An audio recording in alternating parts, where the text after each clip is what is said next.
mudah-mudahan kalian semua dalam keadaan sehat. Jangan lupa di musim pandemi ini kalian harus selalu menjaga kesehatan, selalu mencuci tangan di air mengalir, lalu memakai masker apabila keluar rumah, dan menjaga jarak apabila melakukan kegiatan. Ya. Sebelum mulai pembelajaran, jangan lupa kalian sediakan buku paket, lalu berdoa dulu. Mudah-mudahan dalam menjalankan pelajaran hari ini kita diberikan kelancaran dan ada dalam lindungan Allah Subhanahu Wa Taala. Ya. Untuk pelajaran kali ini masih kita membahas mengenai meneruskan bab 1, yaitu mengenai interaksi keuangan dalam kehidupan di negara-negara ASEAN, ya. Tentang pengaruh perubahan dan interaksi keuangan terhadap kehidupan negara-negara ASEAN. Ya. Untuk pertemuan sekarang kita akan membahas mengenai pengaruh konversi lahan pertanian ke industri dan pemukiman terhadap perubahan ruang dan interaksi antar ruang. Ya. Pernahkah kalian mendengar negara Singapura melakukan reklamasi untuk memperluas daratan? Ya, bahkan di Indonesia juga, di Jakarta sekarang sedang ramai ya dibicarakan mengenai reklamasi, yaitu alih fungsi lahan dari laut ke daratan. Ya, kita lanjutkan. Ini contohnya, reklamasi adalah alih fungsi lahan pantai menjadi daratan. Reklamasi merupakan salah satu bentuk alih fungsi lahan yang disebut konversi lahan. Ya. Konversi lahan biasanya mengubah area pertanian menjadi area dengan kegunaan lain, misalnya menjadi pemukiman atau industri. Konversi lahan sering dijumpai di negara-negara ASEAN dengan laju pertumbuhan penduduk tinggi seperti Indonesia, Malaysia, Thailand, Vietnam, Laos, Kamboja, dan Filipina. Ya. Konversi lahan terutama terjadi di daerah pinggiran kota ataupun area pesawahan yang letaknya berdekatan dengan fasilitas umum. Ya. Konversi lahan bersifat menular, artinya ketika satu petak lahan dikonversi, lahan yang lainnya pun atau di sekitar petak tersebut juga rawan untuk dikonversi. Hal ini berpengaruh terhadap kelangsungan kehidupan masyarakat di daerah tersebut. Ya. Dilanjutkan, pengaruh konversi lahan pertanian menjadi lahan industri. Ya, lihat ada gambarnya ya. Konversi lahan pertanian menjadi lahan industri banyak terjadi di negara-negara sedang berkembang seperti negara-negara ASEAN. Konversi lahan pertanian menjadi lahan industri banyak terjadi di pinggiran kota. Ya, biasanya pemilik perusahaan mendirikan industri di sana karena berbagai alasan. Ya, selanjutnya ada alasan pemilik perusahaan yang kita lihat nomor 1, pembangunan industri lebih memilih lahan yang sangat strategis. Sebagian besar lahan strategis tersebut merupakan lahan pertanian.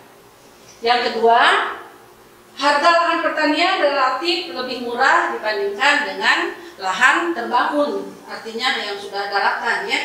Selanjutnya, pembangunan industri memilih akses yang lebih mudah. Yang keempat, industri dibangun dekat dengan bahan baku. Lahan pertanian menjadi pilihan yang baik. Yang kelima, faktor sosial dan budaya hukum waris ya. Artinya di sini konversi lahan pertanian menjadi industri mengakibatkan petani terusir ya dari tanah mereka digantikan oleh uang. Awalnya petani di pedesaan memiliki tanah, namun kemudian menjadi petani gurem ya atau menjadi buruhnya gitu ya, dan tak bertanah artinya sudah tidak memiliki tanah lagi. Kondisi ini mempengaruhi sistem sosial dan budaya hukum waris yang berorientasi pada nilai uang. Ya. Ini merupakan alasan dari pemilik perusahaan tadi. Selanjutnya, akibat konversi lahan pertanian menjadi lahan industri, ya, penggunaan lahan dalam pembangunan industri memerlukan perhatian beberapa negara industri. Tidak semua industri yang akan atau tahu sudah dibangun berada di lahan yang tepat dan tidak menempati lahan produktif seperti lahan pertanian. Kita lihat berbagai masalah akan timbul akibat konversi lahan pertanian menjadi lahan industri, ya, antara lain. 1. Lahan pertanian berkurang yang membuat produktivitas pangan dari pertanian menurun, ya. Selanjutnya yang kedua, lahan pertanian sekitar industri berpotensi terkenanya imbas pencemaran akibat limbah atau polusi dari industri baik tanah, air maupun udara, ya. Selanjutnya yang ketiga, konversi lahan yang menular mengancam ketersediaan lahan pertanian. Ya. Dilanjutkan. Pengaruh konversi lahan pertanian menjadi lahan pemukiman. Ya. Ini ada gambar banyak sekali pemukiman, ya. Kita lihat pemukiman menjadi kebutuhan pokok manusia. Semakin banyak jumlah manusia atau penduduk itu bertambah, ya. Area pemukiman yang dibutuhkan juga semakin luas. Ya. Kondisi ini terjadi juga di negara-negara anggota ASEAN. Ya. Konversi lahan pertanian menjadi pemukiman marak dilakukan di negara-negara ASEAN. Selanjutnya, konversi lahan pertanian menjadi pemukiman pasti akan menimbulkan dampak. Sama seperti konversi lahan pertanian menjadi lahan industri. Biasanya selalu berdampak negatif apabila dilihat dari sisi fungsi lahan pertanian itu sendiri. Ya. Ada dampak negatif. Dampak negatif tersebut, ya, diantaranya nih, 1,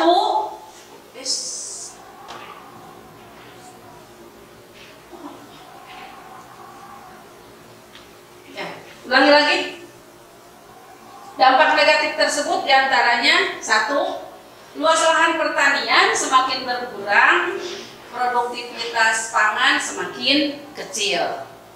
Selanjutnya 2, petani dan buruh tani kehilangan mata pencahariannya. Yang ketiga, hilangnya lahan ruang terbuka hijau. Yang keempat, berkurangnya lahan resapan air. Ya. Konversi lahan identik dengan perubahan kondisi ruang. Konversi lahan tidak dapat dicegah karena kebutuhan manusia akan ruang tidak dapat dihindari.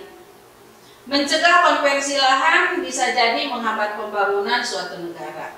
Oleh karena itu, konversi lahan atau alih fungsi lahan di pertanian harus tetap terjadi. Meskipun demikian, kita harus mengawasi konversi lahan yang terjadi, jangan sampai mengganggu keseimbangan alam, ya, ekosistem, dan kelangsungan hidup warga negara. Ya, simak video berikut. Indonesia merupakan negara agraris dengan luas sawah sebesar 7,1 juta hektar. Alih fungsi sawah di Indonesia sudah sangat tinggi dan mengkhawatirkan. Hampir 200.000 hektar sawah per tahunnya beralih fungsi menjadi tanah non-pertanian, menjadi kawasan perumahan, industri, komersial, dan lain-lain. Sedangkan penciptaan lahan cetak sawah baru rata-rata hanya 60.000 hektar per tahunnya dan butuh waktu yang lama. Untuk mengendalikan kegiatan alih fungsi sawah, saat ini pemerintah terus melakukan verifikasi terhadap lahan sawah untuk menetapkan lahan sawah yang dilindungi. Lahan sawah dilindungi adalah seluruh lahan sawah yang ditetapkan untuk dipertahankan bagi kemandirian, ketahanan, dan kedaulatan pangan nasional. Mari kita sama-sama menjaga sawah kita dengan menjaga kesuburan dan mengusahakannya secara aktif. Tidak mengalihfungsikannya kecuali dengan izin, serta berperan aktif melaporkan adanya pelanggaran alih fungsi sawah. Dengan pengendalian alih fungsi sawah, maka akan terwujud ketahanan, kemandirian, dan kedaulatan pangan menuju masyarakat yang adil, makmur, dan sejahtera.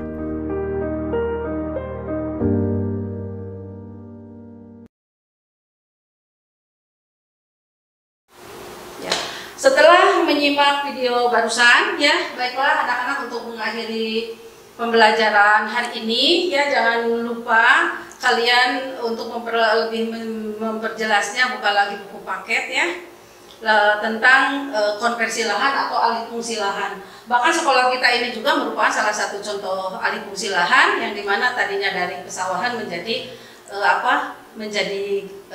bangunan sekolah ya. Untuk tugasnya silakan kerjakan latihan dari buku paket pilihan ganda dari nomor 11 sampai dengan 20, karena 1 sampai 10-nya sudah ya.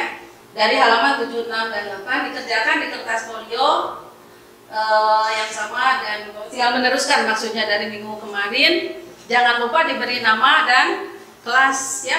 Untuk pengumpulan atau penilaiannya nanti untuk jadwalnya menyusun. Itu saja barangkali untuk pertemuan hari ini, cukup sampai di sini dulu ya. Wassalamualaikum warahmatullahi wabarakatuh.